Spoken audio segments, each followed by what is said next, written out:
All right, guys, we're still in chapter 12. This one might be a doozy. We're picking up with slide 59, and we're going to go into the details about membrane potentials, okay?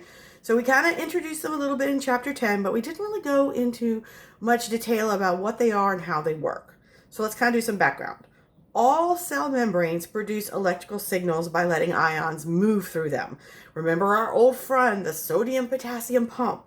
So it's always pushing sodiums out and bringing potassiums in so that we set up this gradient. The inside of the cell is negative and full of potassium. The outside of the cell is positive and loaded with sodium. So this membrane potential, by keeping them separated by the membrane, is really important to neurons. It's the basis of how neurons function.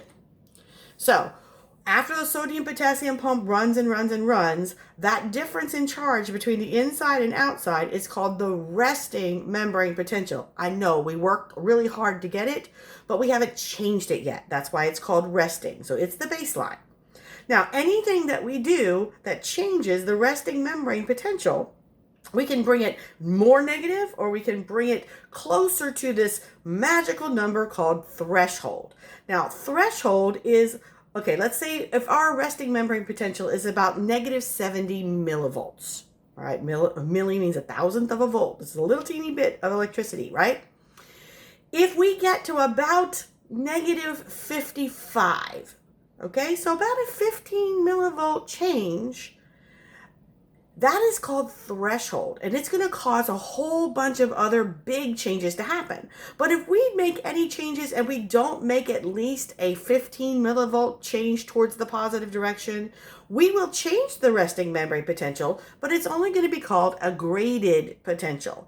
It's a temporary localized change caused by a stimulus. So let's say we only opened one tiny little sodium channel. Well, those few sodiums that come into the cell will bring the overall charge of the cell from negative 70 to negative 69, negative 68, and they may change it a little bit. But that alone is not going to make a big change. That would be a little bit of a graded potential. They can be big, they can be little, but unless we make at least a 15 millivolt change, we're not going to see any big difference in that cell. Once we cross the what we call threshold, or about negative 55 millivolts, we see lots of changes. And we get a new kind of signal altogether called an action potential. Now, that's the word we used back in the muscle chapter, right? So action potentials are actually electrical impulse that we are going to send from a neuron to other cells. It's made by getting enough graded potentials to cross that magical number known as threshold, and it propagates, or it gets reborn over and over again, all the way from the beginning of an axon all the way down the axon to where it synapses with another cell. Okay, so this is where we're going to really start to understand that. So, resting membrane potential. Remember, we get it because of the sodium-potassium pump.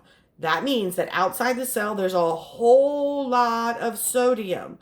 You'll see here in this, there's also a lot of chloride ions, which is chlorine that's gained an electron. Okay, so notice this is just salt, right? Sodium and chloride. So outside the cell, there are a lot of these negative chloride ions, and there are a lot of these positive sodium ions. Inside the cell, in the cytosol, we have lots of positively charged potassiums and negatively charged proteins.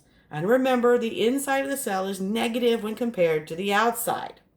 So, just for example, if we open a channel for sodium, sodium is crowded outside and wants to get in, and it's a positive charge, and the negative charge inside the cell draws it in. So sodium has two reasons to go into the cell. If I were to just open a door for potassium, well, it has a little bit of a dilemma. It's a positive charge and it's inside the cell and it's crowded. So because of it being crowded, the law of diffusion tries to drive it out. But because it is a positive charge and these negative proteins live inside the cell and the inside of the cell is negative, it gets drawn back in. So at resting membrane potential, potassium only leaks out enough to keep the sodium-potassium pump running. Most of the potassium stays inside the cell. Okay, so we have to do some definitions here. Passive processes that act across a cell membrane. A current. If we ever eliminate the separation between negative charges and allow them to move based on their charges, what we create is something called current. So movement of charges to eliminate a potential difference. Anything that stops them from moving is called resistance. Okay? If resistance is high, then the amount of current we can generate is going to be small. So here is the surface of the cell. Here is a sodium-potassium pump. So we keep pumping sodiums out. Sodium can leak back in. Okay, but we pump 3 sodiums out for every 2 potassiums that we bring back in. Now, like we said, potassium sometimes tries to leak out, but most of it hangs out down here next to these negative proteins.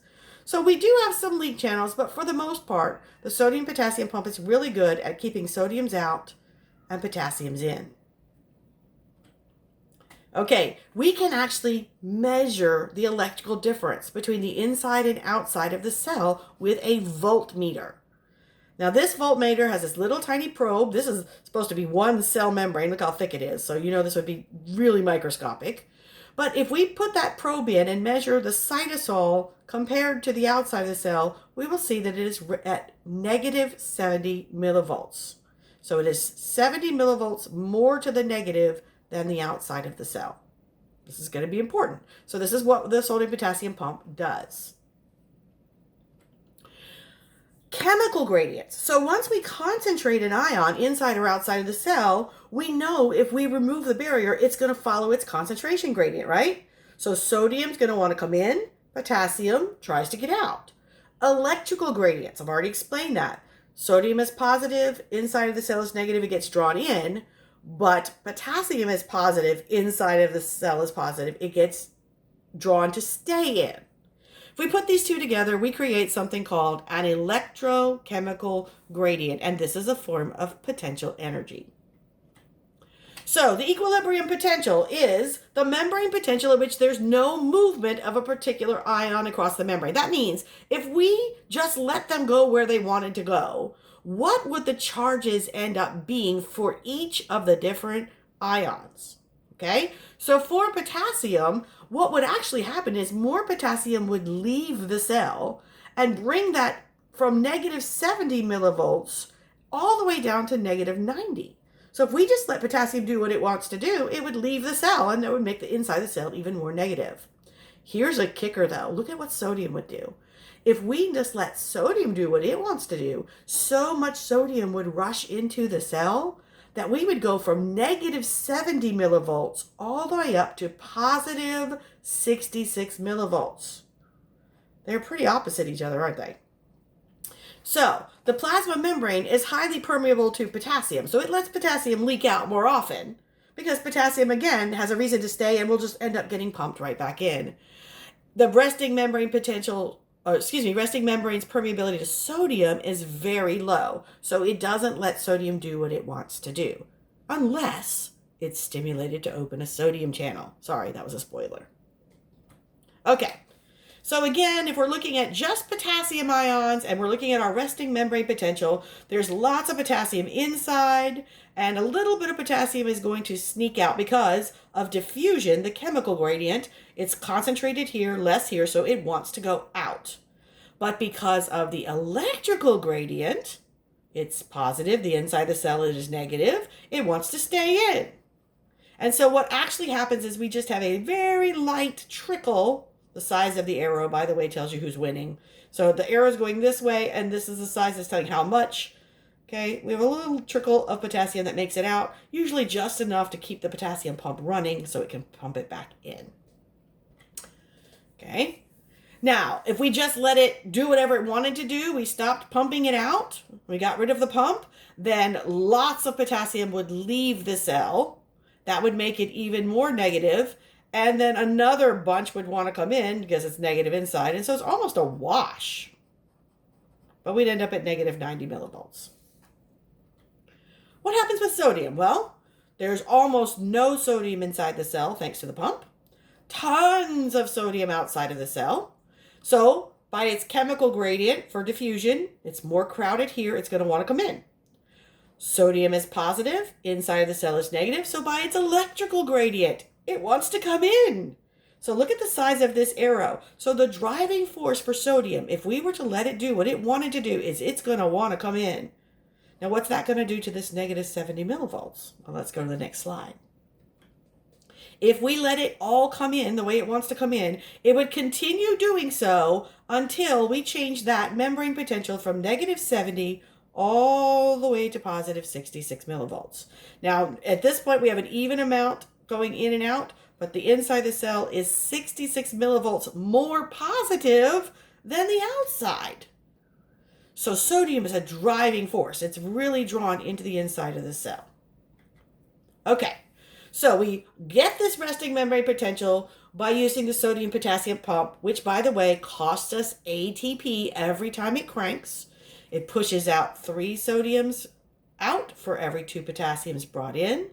It balances the passive forces of diffusion, drawing those 2 ions in opposite directions, and it stabilizes the resting membrane potential. Resting membrane potential exists because we have this difference between what's inside the cell and outside of the cell, and because the plasma membrane is selectively permeable. So we can change the resting membrane potential by opening or closing specific ion channels. We don't have to let everything in and out. We can choose who we let in and out and when, and we do this in response to specific stimuli. So, sodium and potassium are the primary determinants of the membrane potential. And we've already talked about how they both have leaky channels, but potassium has more leaky channels because it ends up coming back in the cell anyway. Active ion channels are gated. So we have passive ion channels, they're leaky. We have few for sodium, lots for potassium. And we have active ion channels, which are gated, which means we can open and close them. And when we're at resting membrane potential, most gated channels are closed. So here's a little review. What were our types of gated channels? We had chemically gated or ligand gated. We have voltage gated. And we have mechanically gated. Chemically gated or ligand or ligand, if you like, gated channels will open only when a particular chemical key is there. And back in our muscle chapter, that particular chemical key was acetylcholine. Now, there are lots of other keys, lots of neurotransmitters, and we would find these channels on the cell body and dendrites of neurons. Voltage-gated ion channels will respond to changes in the voltage of the membrane potential. And so they're going to be found on the axons. We're going to have more voltage-gated channels on the axons on the sarcolemma of skeletal and cardiac muscle cells. So we're going to have activation gates for voltage-gated channels. Now, the ligand-gated channel is pretty easy. It's open or it's closed. When the ligand is there, it's opened. When the ligand is not there, it's closed. Voltage-gated channels are a little more complicated because they have an activation gate and an inactivation gate. I'll show you a picture in a minute that will help, but there are 3 possible ways it can be positioned then. Closed, but capable of opening, open, which would be activated, and closed, but incapable of opening until we reset it back to the first position. So let's look at these first. And then mechanically gated ion channels, we're going to actually stretch or pull or twist something, and that opens the ion channel. Again, we're not going to see these until we get to the special senses. Okay, so here are just simple graphics of each kind. Here's a ligand or chemically gated channel. It's closed when the ligand is missing. In this case, we're going to say it's acetylcholine. When acetylcholine comes and binds, the channel suddenly opens, and it will stay open until we take the ligand away. So this is a simple channel. When we get over to the voltage gated, notice that we have a thing that can open and close on the top and on the bottom. The top one is called the activation gate. The bottom one is called the inactivation gate. So right now, we are at negative 70 millivolts.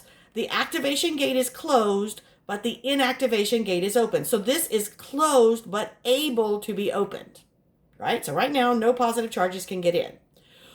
When we get to about negative 60 millivolts or negative 55, wherever threshold is for that particular channel, guess what happens? We have a 10 millivolt change, we open the first gate. So it is now open. So if this is sodium, and this is the inside of the cell, when we just get to negative 60 millivolts, we just have a little graded potential, less than the big 15 millivolt change we need for threshold, we're going to open voltage gated channels in the beginning. And now sodium's going to rush in, right? And then the weird thing happens. We have some sodium comes in. Remember, it wants to go all the way up to positive 66. But for these voltage gated channels, once it gets to positive 30, we're going to snap the bottom shut. Now we have inactivated the channel. If this was left open, more sodium would come in until we got to positive 66. But we're not going to let it. We're going to make it stop at positive 30 by closing the gate, and now the sodiums can no longer come in. So this would be closed and unable to be opened because our activation gate is still open, our inactivation gate is closed. We have to flip these back to the first position to be ready to be opening again. And then here's our mechanically gated channel where it's just touching. And when we stretch or twist or pull, we actually pull it apart and ions go in. And then when we let go, it goes back to being closed. So we mentioned graded potentials. This is any change in membrane potential by opening up a channel like a ligand gated channel that starts to let positive charges into the cell, but doesn't cross over threshold. Okay? So if we open ligand-gated channels and let a few sodiums in, we go from negative 70, negative 69, 68, 67, 66, 65, all the way to negative 60. Those would all be little graded potentials. Change in the membrane potential that's happening right where we're letting those sodiums in. Okay, it gives us a little bit of a current. We are letting charges move towards each other, but if we then shut the channel, then if we don't get over threshold, this just kind of goes away. It doesn't last. It doesn't change nearby regions. Okay, well, really close regions will have a slight change, but for the end of the axon, this is not going to go there. So for example, here's on the cell body, okay, we're sitting at negative 70 millivolts. Both of our channels are closed. All right, we're in the resting state. We are going to allow some ligand to open these two sodium channels. Now, in just these two patches, sodiums start to come in and change the membrane potential from negative 70 to negative 65.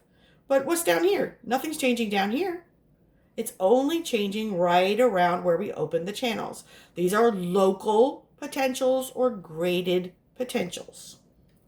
Now, these are going to drift, and they might start to affect some patches down a little bit further, but the farther they get away from where they came in, the more spread out they are, the less of a difference they're going to make. So maybe we got enough sodiums coming in where we open those channels to get to negative 60, and the next area over measures it at negative 65, so we managed to come 5, and then farther away it's weaker.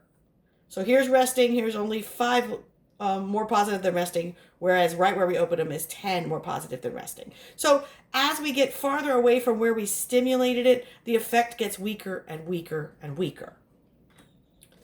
So when we get a graded potential, anything that we do that takes us away from the resting potential, okay, would be a depolarization. So we open the channel, the sodiums come in, we begin depolarizing. If we shut the channel and then we go back to resting potential, that's called repolarization. When the stimulus is removed, the membrane potential returns to normal, because guess what? The sodium-potassium pump is still working. So any sodiums that come in a graded potential are very quickly going to be pumped out. Now, if we open a potassium channel,